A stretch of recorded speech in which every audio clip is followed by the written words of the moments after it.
બહુ થયા ભુવાઓના ખેલ, બહુ થયું તંત્ર મંત્ર. આ દ્રશ્યો જોવો છો ને, ખોપડી આગ, હાથમાંથી આગ લગાડવી, મોઢામાંથી આગ લગાડવી, કંકુ પાડવી, મૂરખ બનાવવાના ધંધા છે, મૂરખ બનાવવાના.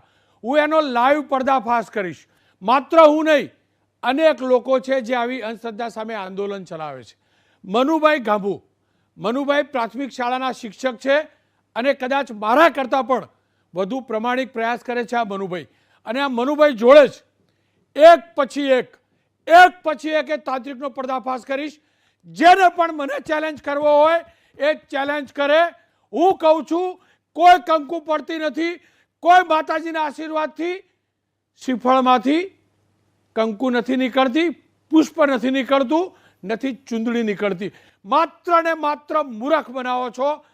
આગલી 20 મિનિટની અંદર જેટલા પણ તાંત્રિકો છે, જેટલા પણ મૂરખ બનાવનારા ભુવાઓ છે ને, એ જોઈ લેજો. તમે બહુ ધૂણી લીધું, તમે બહુ ધૂણ્યું. આ 20 મિનિટ જોશો ને એટલે આ ભુવાઓ ધૂણતા બંધ થઈ જશે. એટલે જ વાત કરીએ મનુભાઈ પાસેથી. મનુભાઈ, એક પછી એક પ્રયોગ બતાવો. આ લોકો કેવી રીતે જનતાને મૂરખ બનાવે છે. ચમત્કાર એક શિક્ષક બનાવશે અને ચમત્કાર જોશે ભુવો. જી રોનકભાઈ, હવે તમારી સામે હું આને લાઈવ છે એને ફોડી રહ્યો છું અંદરથી કંકુને ચોખા ની જગ્યાએ હું અત્યારે ચુંદડી કાઢી રહ્યો છું. પછી કંકુને ચોખા બી કાઢીશ, પણ અત્યારે તમને હું ચુંદડી કાઢીને બતાવું છું અને એ મારા દિવ્ય મંત્રથી. તો સૌથી પહેલા હું મંત્ર બોલીશ રોનકભાઈ, કે મારો દિવ્ય મંત્ર છે ભૂસુમ. હવે આ મંત્રથી મારો એવો ચમત્કાર થયો છે કે આ શ્રીફળની અંદર માતાજીની ચુંદડી અને ગુલાબની પાંદડી આવી ગઈ છે. તો જોઈએ રોનકભાઈ, આપણે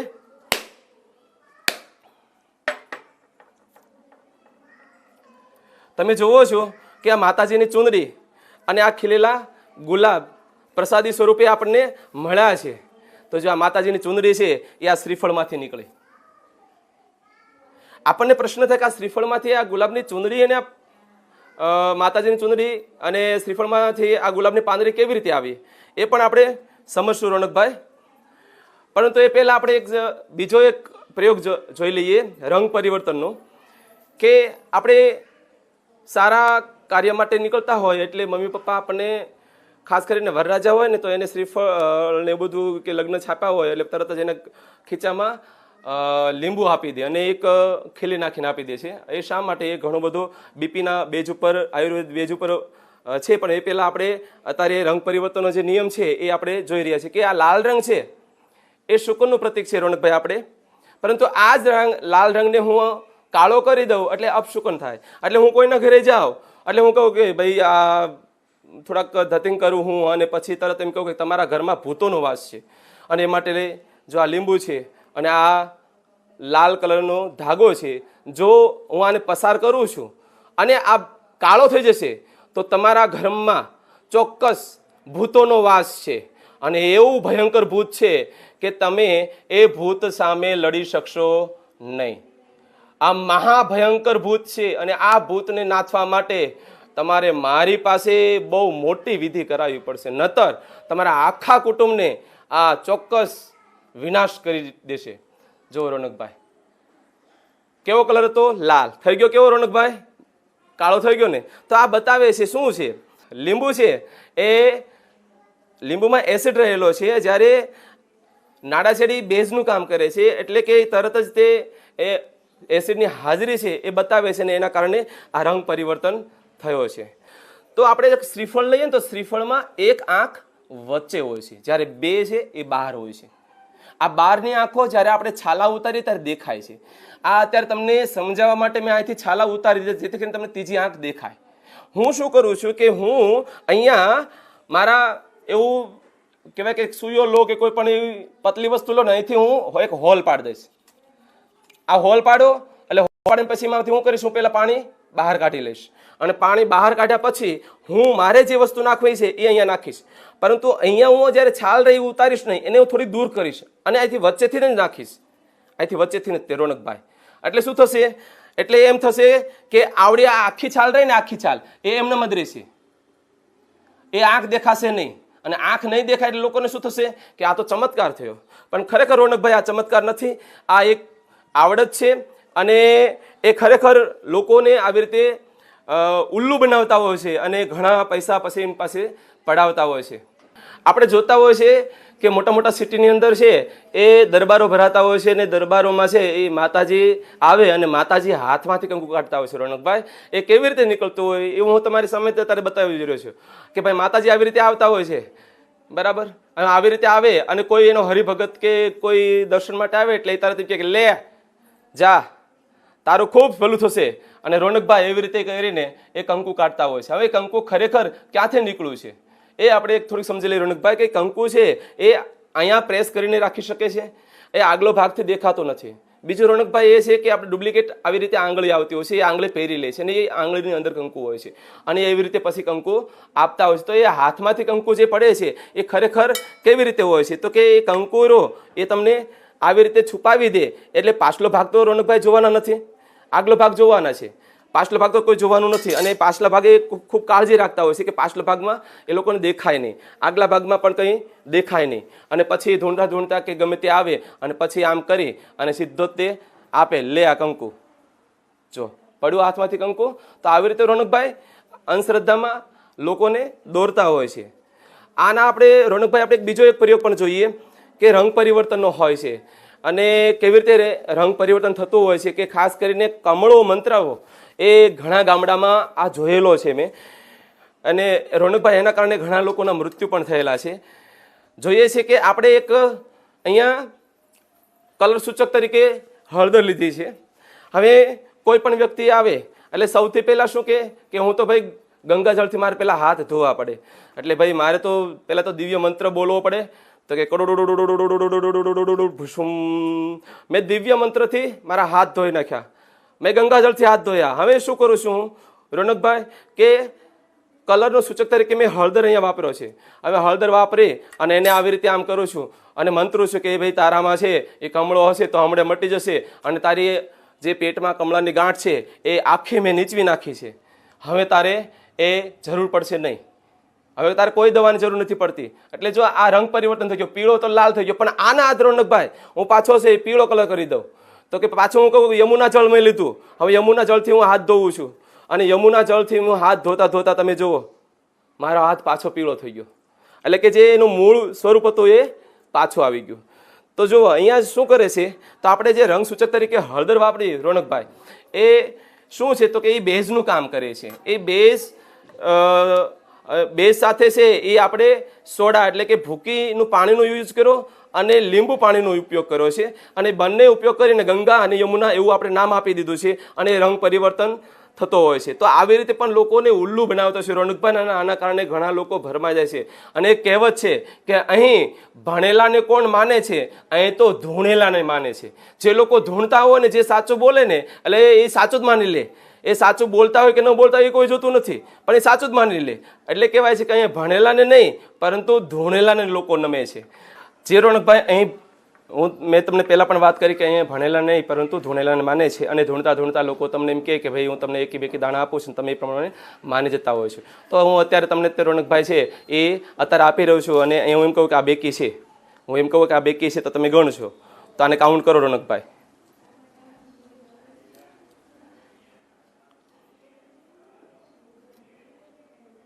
જો રોનકભાઈ તમારી સામે જ મેં અહીંયા કરી બતાવ્યા છે બેકી.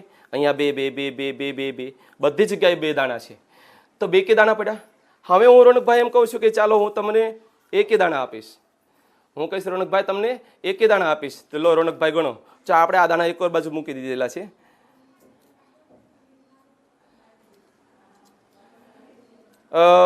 જે લોકો આનો સહારો લઈને અંધશ્રદ્ધા ફેલાવતા હોય છે એ લોકોને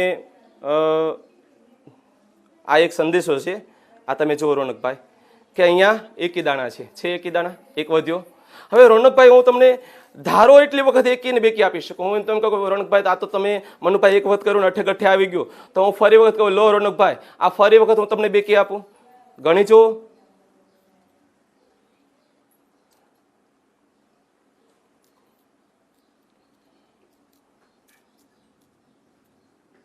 જો રોનકભાઈ છે બેકી, તમારી સામે જ તે રોનકભાઈ છે કે આ બેકી આવ્યા. હું તમે કયો એટલી વખત હું એ બેકી આપી શકું, હું તમને તમે કયો એટલી વખત એકી આપી શકું.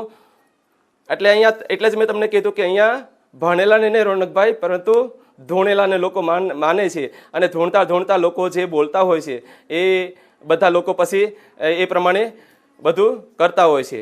તો રોનકભાઈ અહીંયા તમે જોવો છો તો અહીંયા પણ તમને જોવા મળે છે. તો રોનકભાઈ આ એક શું છે? તો આ એક સ્ટ્રીક છે.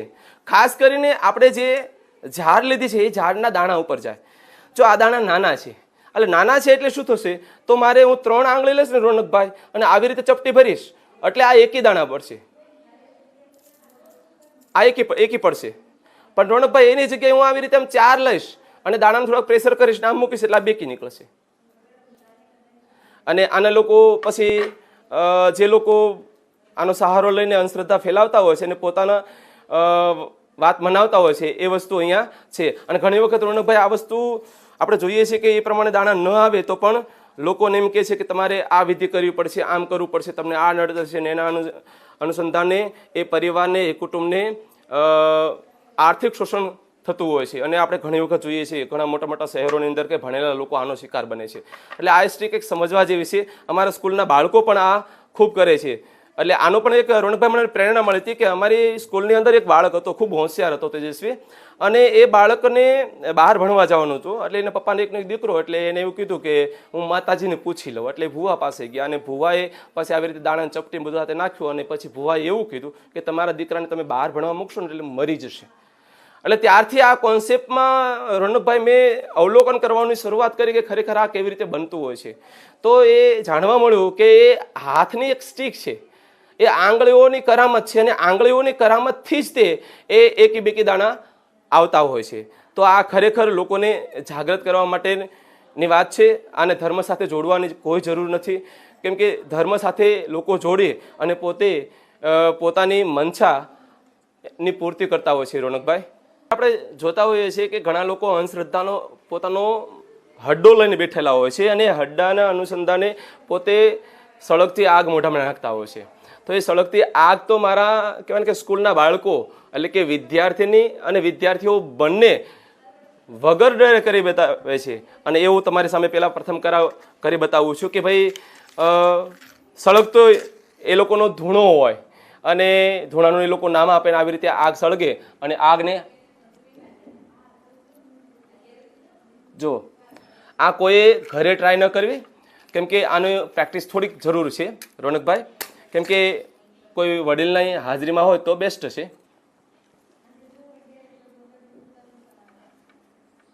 જો રોનકભાઈ હું દાજતો નથી, ખરેખર આ શું છે હવે એ સમજી લઈએ. રોનકભાઈ આ છે કપૂર, જે બજારમાં આપણને ઈજી મળી રહેતું હોય છે. અને એ કપૂર છે એ આપણે જ્યારે સળગાવીએ છીએ ત્યારે હવામાંનો ઓક્સિજન એને છે એ મળે છે ને, એટલે એ અગ્નિ છે એ પ્રજ્વલિત થશે. પણ જેવું એને કાર્બન ડાયોક્સાઇડ મળશે એટલે તરત જ એ બંધ થઈ જશે. એટલે આ આપણે જ્યારે સળગતો મોઢામાં નાખીએ છીએ ત્યારે શું થાય છે? તો કે સળગતું મોઢામાં નાખીએ ત્યારે એને ઓક્સિજન મળતો બંધ થઈ જાય છે. ઓક્સિજન મળતો બંધ થઈ જાય છે ને એટલે આપણે દાજતા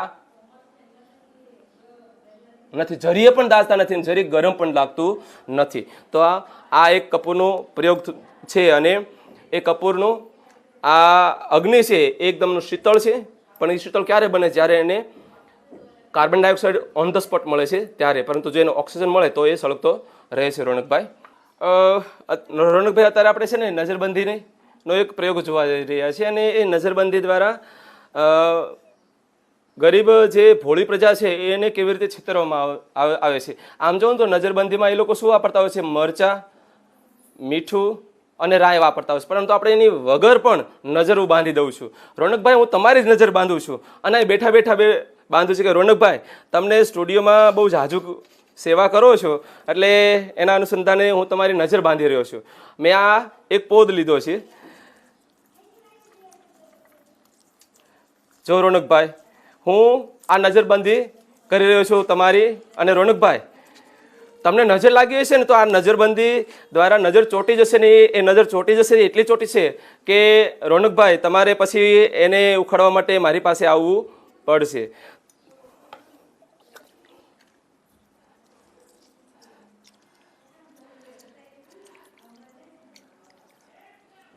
હવે જો રોનકભાઈ, આ તમારી નજર બંધાઈ ગઈ. બંધાઈ ગઈ રોનકભાઈ? આપણે જોઈએ છે ને રોનકભાઈ કે આવી રીતે લોકો નજરબંધી કરી અને લોકોને ધૂતતા હોય છે અને એને છેતરતા હોય છે. હવે આ લોકો આવી રીતે આ યુઝ શું કામ કરતા હોય છે કે આ ખરેખર એક વેક્યુમ બન્યું છે કે અંદર આપણે દેતવા લીધો છે, ઉપર વાટકો ઊંધો વાળી દીધો અને પોદ આપણે એટલે પસંદ કર્યો છે કે પાણીમાં એકદમ જલ્દી પીગળી જાય ને એનો જે કણોરા એ આજુબાજુ અહીંયા ચોટી જાય ને વેક્યુમ બનાવવા આપણને મદદ કરે. અંદર શૂન્ય અવકાશ થઈ ગયો છે કેમ કે અંદર ગરમ હવાના કારણે અને બહાર આપણે એને ઠંડક આપે એટલે એક પ્રકારનો વેક્યુમ તૈયાર થઈ ગયો અને વેક્યુમના કારણે તે આખી આ નજરબંધી થઈ છે રોનકભાઈ. એટલે હું કહી શકું કે રોનકભાઈ તમારે હવે જો આ નજરબંધી તમારી થઈ ગઈ છે. હવે આને તમે ઉપાડી શકો, ગમે તેમ કરી શકો, તમે આને ઉખાડવા પ્રયત્ન કરી શકો તો ઉખડે પણ નહીં રોનકભાઈ. બરાબર? આને 3-4 દિવસ વાર લાગે. આનો ઉપયોગ એટલા માટે કરતા હોય છે કે આને જ્યારે આપણે દેતવામાં નાખીએ ને એટલે આ બધું નાખીએ ને ધુમાડો થાય ને એટલે અહીંયા આપણને જે નજર બાંધે છે ને એને ખબર પડે કે અહીંયા કોઈ જગ્યાએ લીકેજ છે કે કેમ. બરાબર? લીકેજ હોય તો એને ખબર પડે કે કઈ જગ્યાએ મારે એને પ્રેશર આપવું અને કેટલી જગ્યાએ પ્રેશર ન આપવું. અને આ પોદને છે એ શું આપણે શું કામ પોદ જ પસંદ કરો? કારણ કે પોદરોની પાણીમાં એકદમ તમે જુઓ ને તો જલ્દી પીગળી જાય છે ને આપણે ગરમ ન લાગે. કેમ કે વાટકો તો બહુ ગરમ હોય અને આપણે દબાવતા હોય ને હાથ લઈવાય જાય પાણી પછી તરત અંદર જાય તો દેતવાને પાણી અડે ને તરત જ ઓલવી જતો હોય છે. તો આવી રીતે રોનકભાઈ થતું હોય છે અને આનો ઘણા બધા શિકાર બનેલા છે કે નાના છોકરા માંદા પડતા હોય ત્યારે આને નજર આવી રીતે બાંધી અને એને દવાખાને લઈ જતા નથી. ખરેખર એમને પહેલાં દવાની જરૂર છે. તમે પ્રાર્થના કરો ભગવાનની વસ્તુ તમારી શ્રદ્ધાની તમારી આસ્થાની છે ને એ તમારી ભગવાન સ્વીકાર કરે, પરંતુ આવી રીતે નજરબંધી કરવાથી એને કોઈ તાવ મટી નથી જતો, છોકરું ઋતુબંધ નથી થતું. બરાબર? એને કોઈ કમળો કે કોઈ બીજી પ્રકારની કોઈ બીમારી હોય તો પણ રોનકભાઈ મટીતી નથી. તો આ લોકોને આ જાગૃત થવું જોશે. કેમ કે નતર પછી આજે નહીં તો કાલે રોનકભાઈ આ બધું લોકોને ખૂબ હેરાન કરશે. જી રોનકભાઈ. ખેર, મનુભાઈએ જે પ્રકારના પ્રયોગ બતાવ્યા છે એના ઉપરથી એક વાત સ્પષ્ટ છે, કોઈ ચમત્કાર નથી, માત્ર તમાશો છે. હા, ચમત્કાર છે અને એ ચમત્કારની શક્તિ વિજ્ઞાનમાં છે, એ ચમત્કારની શક્તિ આધ્યાત્મિકતામાં છે અને આપણું વિજ્ઞાન આધ્યાત્મિકતાની સાથે જોડાયેલું છે. આ લોકો તમાશો કરી લોકોને લૂંટી રહ્યા છે, લોકોનું શોષણ કરી રહ્યા છે. છેલ્લે તમામ તંત્ર મંત્ર જાણનારા ભુવા ભગતોને મારી એટલે કે રોનક નારણભાઈ પટેલની ચેલેન્જ છે. મારું એડ્રેસ છે અમદાવાદ SG હાઈવે ઉપર. હું સવારે 6 વાગ્યાથી ઓફિસમાં હોઉં છું. તમારામાં તાકાત હોય, હું તમારો દુશ્મન છું, હું તમને ખુલ્લા પાડી રહ્યો છું. તમને લાગતું હોય બદનામ કર્યો છો તો જાઓ, બદનામ કરી રહ્યો છું. તમારામાં જે ત્રેવડ હોય એ માતાજીને લઈને આવજો, તમારામાં જે ત્રેવડ હોય એ લીંબુ મરચું લઈને આપજો. તમારું લીંબુનો હું શરબત બનાવીને પી જઈશ. તમારામાં થાય ને એ દેવીને મૂકજો, કારણ કે એ દેવીના આશીર્વાદ મારી સાથે છે, સમાજની સાથે છે, વિજ્ઞાનની સાથે છે. અંધકાર ફેલાવનારાઓ તમે અંધશ્રદ્ધાળુઓ સાથે નથી.